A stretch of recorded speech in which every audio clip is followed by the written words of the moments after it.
நண்பர்களே, வடகொரிய அதிபர் கிம் ஜாங் அன் சீனா பார்டரிலேயே ரகசியமா ஒரு பெரிய விஷயத்தை செஞ்சிருக்காரு. உலக நாடுகள் எல்லாம் உஷாராகணும்னு எச்சரிக்கை வந்திருக்கு. என்னன்னு தெரியுமா? வடகொரியா அமைதியா அணு ஆயுதங்களை உருவாக்கிட்டு வர்றது நமக்கு தெரியும்.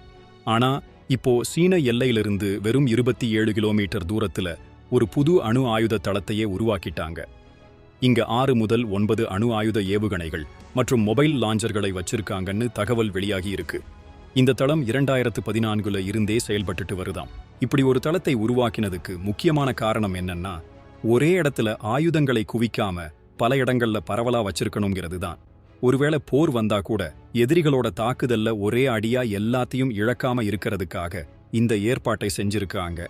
அது மட்டும் இல்லாம சீன எல்லைக்கு பக்கத்துல இருக்கிறதால இதுக்கு கூடுதல் பாதுகாப்பு கிடைக்கும்னு வடகொரியா நம்புது. இந்த ஏவுகணை தளம் அமெரிக்கா மற்றும் கிழக்கு ஆசிய நாடுகளுக்கு ஒரு பெரிய அச்சுறுத்தலா இருக்கும்னு சொல்றாங்க. ட்ரம்ப் அதிபரா இருந்தப்போ கிம் ஜாங் அண்ண 3 தடவை சந்திச்சும் அணு ஆயுதங்களை கைவிட அவர் ஒப்புக்கவே இல்லை. தனித்து இயங்கும் வடகொரியா அணு ஆயுதங்கள் விஷயத்துல இப்படி ஒரு ரகசிய தளத்தை உருவாக்குனது உலக அமைதிக்கு ஆபத்தா? உங்க கருத்து என்ன? கமெண்ட்ல சொல்லுங்க.